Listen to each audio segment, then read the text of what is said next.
empiecen a pensar en otras cosas para jugar que no son las habituales. Ese es mi aporte. Muy bien, doctora. ¿Vamos, Pascual? Muy bien, bárbaro. No, realmente estoy fascinado porque en realidad el tema de cómo juega esto de la información y cuando uno empieza a interactuar desde distintos puntos de vista y es increíble, porque realmente tiene que ver un poquitito con toda esta realidad que está generando el coronavirus y que muy bien presentaste vos, Becky, con respecto a conocer el virus, un virus que ya no era desconocido porque la familia del corona ya está desde el siglo pasado entre nosotros, con el SARS, el MERS, condiciones que fueron de alguna manera controladas.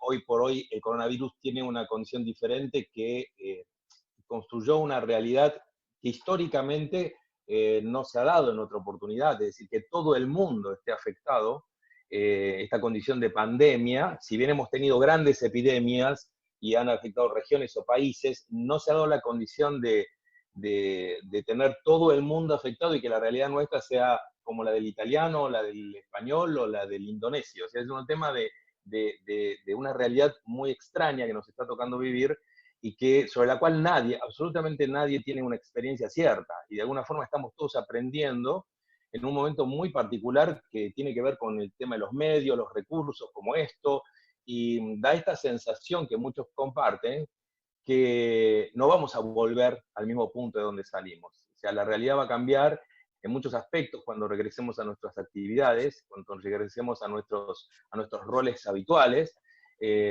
No sé cómo ni de qué manera, siempre es evolución, siempre es cambio, y como quien dice, no siempre la evolución es mejora, simplemente es cambio, es adaptación. Y un poco tiene que ver un poco con eso. Quizás simplemente reforzar algunos conceptos de las características, como bien decías, del virus hoy, que creo que tiene que ver con el conocimiento que tenemos que tener básico del enemigo para saber cómo actuar, ¿no? Y lo que decías, Pequi, era fantástico porque esos conceptos básicos, finalmente, ese par de cositas, ¿no? 6, 7 cositas que hay que saber y tener muy claras para construir un 80% en la diferencia de los resultados, ¿sí? Esto finalmente pasa por ahí, el tema del lavado, los cuidados, la higiene, la relación familiar incluso, que se está empezando a generar, porque es una recuperación de una relación que casi nosotros habíamos perdido en función de que las épocas habían cambiado, ¿no es cierto? Y hoy por hoy el estar forzosamente dentro de casa genera toda una condición muy particular. La incertidumbre quizás sea un factor importante en todo esto, pero yendo al virus en particular, y esto es lo que por ahí quisiera aportar, es yo creo que hay una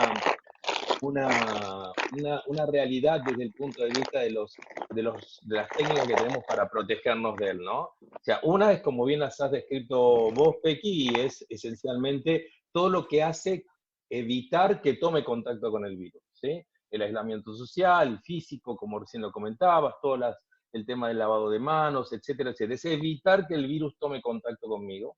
Y un virus que hoy por hoy está presente de alguna manera en mi entorno en muchos puntos de referencia. Uno obviamente es en el afectado, en el contagiado, en la persona que está llevando el síntoma y que claramente se identifica, pero como bien describiste vos, hay un grupo de personas que son los preclínicos, es decir, todas esas personas que todavía aún no han expresado la enfermedad, pero que ya la tienen y que por eso pueden contagiar, y ese grupo no menor, ¿sí? Que son los portadores asintomáticos, que es ese grupo que de alguna manera justifica también la razón del aislamiento, porque en realidad sabemos, como bien lo has dicho vos, que la cifra del porcentaje es muy alto.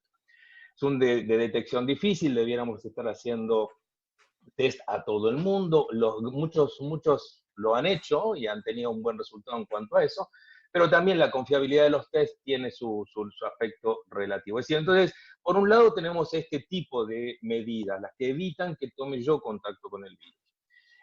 Pero hay otro grupo de medidas que en realidad son las que habitualmente yo no veo fuera de algún tímido opinión que se esté dando por ahí, que es el elemento, te diría, individual y fundamental que cada uno tiene y que, como bien comentaban recién, y tiene que ver con la construcción de tu inmunidad. O sea, hoy por hoy, tu frente de batalla personal es tu sistema inmune. Y como todos ustedes saben, la construcción del sistema inmune depende esencialmente de que tanto esa inmunidad innata y la adquirida, ese impecable diseño que tiene de confrontación que tiene nuestro cuerpo para identificar lo que no es uno precisamente, identificarlo y destruirlo como también generar la memoria para evitar el ataque posterior, ese fenómeno increíble, cuando uno lo analiza desde el punto de vista biológico y desde el punto de vista simplemente de la maravilla de cómo funciona, tiene que estar claramente de alguna manera respaldado y reforzado con adecuada nutrición. O sea, ahí esto es un aspecto esencial que yo le reclamo a los padres inicialmente, en tener en cuenta este aspecto de asegurar variedad en la dieta, asegurar el aporte de micronutrientes, de macronutrientes, informarse básicamente sobre eso, informarse sobre las fuentes adecuadas. Hoy por hoy el recurso pasa esencialmente por la elección inteligente de la fuente alimenticia que aporta el nutriente. Recuerden que ese es un concepto claro. La alimentación es un fenómeno volitivo, la nutrición es un fenómeno inconsciente, es un fenómeno involuntario que depende de lo que yo le doy a mi cuerpo para que reciba esa carga nutricional básica y esencial para que todos estos sistemas funcionen. La carga proteica es importante, la fuente vegetal es la ideal, pero dentro de ese contexto, el concepto de vitaminas, de los micronutrientes fundamentalmente, es esencial respaldarlo, y en ese sentido los padres y los docentes deben hacer particular hincapié en ese aspecto en este momento, esa construcción de inmunidad. La enfermedad como tal, como bien dijo Pequi, tiene una forma de presentación que es bastante clara, cada día la identificamos más, en enero se identificó el genoma, la construcción de la vacuna es una cuestión de tiempo, hoy por hoy están apareciendo las primeras noticias de algunos antivirales, pero ¿por qué? Porque esencialmente cuando el virus toma contacto finalmente con nosotros, llega a la mucosa, como bien les describió Pequi recién, y nos invade, la capacidad de replicación que tiene el virus es imponente, es importante, por un lado, y por el otro lado, la reacción inflamatoria que provoca en forma inmediata es también muy importante. Y fíjense qué interesante, desde el punto de vista del desarrollo de la enfermedad, la primera etapa de la enfermedad, la primera mitad, por decirlo así, depende de la respuesta al virus. Es esa respuesta inflamatoria inmediata que se genera ante el virus lo ajeno. Pero en realidad el proceso de agravación y de alguna manera que hoy por hoy llevó a un grupo determinado de personas que ahora les voy a describir que son las de más riesgo, está determinado por esa respuesta inflamatoria, no tanto por la reacción del virus, sino por la reacción inflamatoria posterior. Es decir, esa construcción depende esencialmente de cómo de alguna manera está sostenido tu cuerpo, cómo de alguna manera tu sistema biológico, tanto no solamente desde lo biológico, sino también, como hoy mencionabas impecablemente, Pequi, lo hablábamos recién con esta cuestión del mindfulness, y tiene un montón de aspectos que quizás en el chico o en el niño se refleja más que nada por ese aspecto de contención y esos espacios que le damos para que, a pesar de una situación atípica, todo esto pase, ¿sí? Y esto de alguna manera es fundamental tenerlo en cuenta.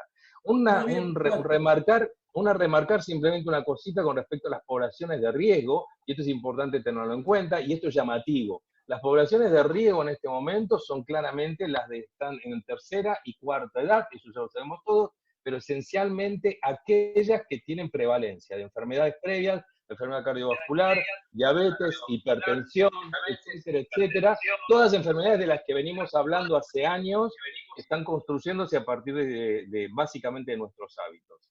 Y la otra población que está claramente en riesgo es una población joven y que de alguna manera tiene una característica fundamental, y es la obesidad.